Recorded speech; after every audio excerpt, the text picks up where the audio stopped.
እኔ ዳይመንድ ነኝ። ወላሂ የእሱ ሰው የዝቃጭ ዝቃጭ ይሄ ወርቅ ተነጥሮ ወይም ደግሞ ብር ተነጥሮ ዝባላ የሚጣለው ጥንፋፊ አለ የለም እሱ ነው ምንም ጥቅም የማይወጣው ማለት ነው። ከእውቀት ዜሮ፣ ከንግግር ዜሮ፣ ከትምሮ ዜሮ፣ ከህይወት ዜሮ፣ ከስራ ዜሮ የሆነ በብልግና ግን ደረጃ አንድ በምላስ እንደ ሴት በመለፍለፍ ደረጃ ሁለት የሆነ ሰውዬ እሱ ነው።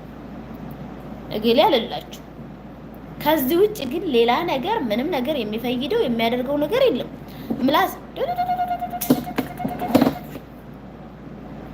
ሳክስ ደግሞ ያ ሰላም ትጠላላችሁ። ሳክስ በዜሮ ደስ የሚለው ነገር ይበላሉና ያችም ይበሉና ቀንጠስ ይላሉ።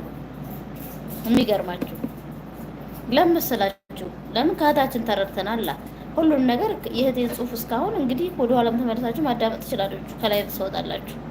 ከእህቴ ስትማሩ ትምህርት እንዲሆናችሁ ነው እዚህ ጋር ልናገር የመጣሁት እንጂ ብዙ እህቶቼ ሳውዲ አረቢያ ላይ ያላችሁ እህቶቼ እባካችሁን ትዳራችሁን ወደ ኋላ ተመለስ፣ ጀርባችሁን በትዳራችሁ ላይ ቅስማችሁ ከተሰበረ በኋላ ኦኦ ብትሉ ወገኔ ብትሉ እናቴ ድረሽ አባቴ ድረሽ ወንድሜ ድረሽ ብትሉ ቤተሰብን ከማጋጨት ቤተሰብን አልሆነ ቦታ ላይ ከመክተታችሁ በስተቀር ሌላ የምታመጡት ነገር የለም።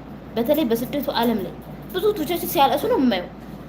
አንዱ ኢጃዛ ቤት ትቀይራለች፣ አንዱ ኢጃዛ ቤት እሱን ፈርታ ወላሂ አልቀይርም። እኔ በራሴ ወላሂ አልቀይርም። ሌላ ቀይራለሁ ማን አባቱ ስለሆነ እሱ ኢጃዛ ቤት እዛ እሱን ሽሽት የምቀይረው አድራሽን አጥፍቼ ስሜን አጥፍቼ ይውይሌ ወላሂ ላዚም አልቀይርም። ማን ስለሆነ ሳትበድዩ እኮ ነው የሄደው። ሌሽ ትቀይሪያለሽ። ብዙ እህቶቻችን ይሄንን ድርጊት የምታደርጉ እህቶቻችን ከዛሬ ጀምሮ ብትቆጠቡ ይሻላል። ምን አባቱም አያመጣም። ምን አባቱም አያመጣም። ወንዶች ብቻ ድሮ ሴት ነበር እንደዚህ ካካዶሮ የሚለው አሁን ላይ ደግሞ ወንዶቹ ላኢላሀ ኢለላህ ሙሐመድ ረሱልላህ። ቆይ እናንተ ቁጭ ብሎ ሲሸኑ ጊዜ ማለት ነው ተሰለቡ እንዴ?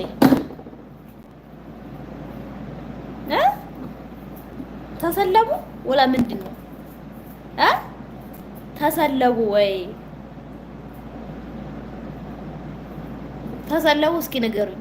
ከተሰለቡ አዎ ተሰልበዋል በሉ፣ ካልተሰለቡ ደግሞ አልተሰለቡም በሉ። እስኪ ንገሩኝ እህቶች። ማዳት ውርስ ይውል አሽሌሽ ማዳት ምን አባቱ ስለሆነ ለምንድን ነው ማዳት እስከሚወርሳችሁ የምትሆኑት? ለምን ብዬ ለማን ብዬ ማዳት የሚይዘኝ? እኔ ጥቁር ነኝ ጥቁር ሆኜ ማዳት የለኝም። ለምን መሰላችሁ? ማድረግ ያለብኝ ነገር በተግባር አደርጋለሁ እንጂ አልናደድም፣ አልበሳጭም። ከውስጣችሁ ቁስል ሲል ውስጣችሁ ቁስል ሲል ፊታችሁ ይላል። ያንቺስ የባሰ ነው አይደል? የባሰ ነው። እና ቁጭ ብላችሁ ሲሸኑ ጊዜ እኮ ጭንቅላታችሁ ራሱ እንደ ሴቶቹ ሆነ። ሴቶቹ ተቀርበዋል እና የእናንተ ግን እዛው ቁጭ ብሎ አቀረ ጭንቅላታችሁ ማለት ነው። ኧረ እኔ እንደው የለሁበትም። የዝን እንደው ጉድ እኮ ናችሁ የእናንተ ወላሂ በጣም የሚገርም ነው፣ የሚያጅብ ነው። ካሜራሽ ግን እንትን አለ አሁን ፈዘዘው። አሁንስ ቅድም እስካሁን ደህና ነበር።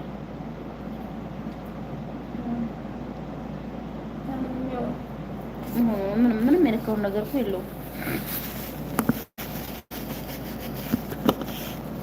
ለእኔ ግን ደህና ነው የሚታየኝ።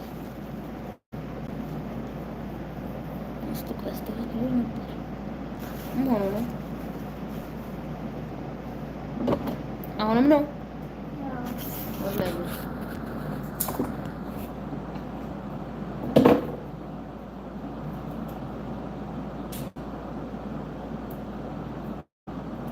ምን ብጅ ብሏል።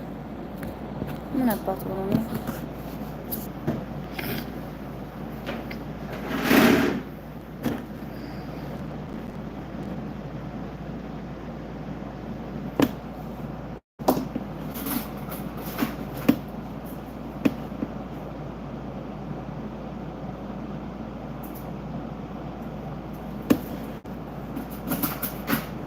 ይብስ ባሰበት ነው።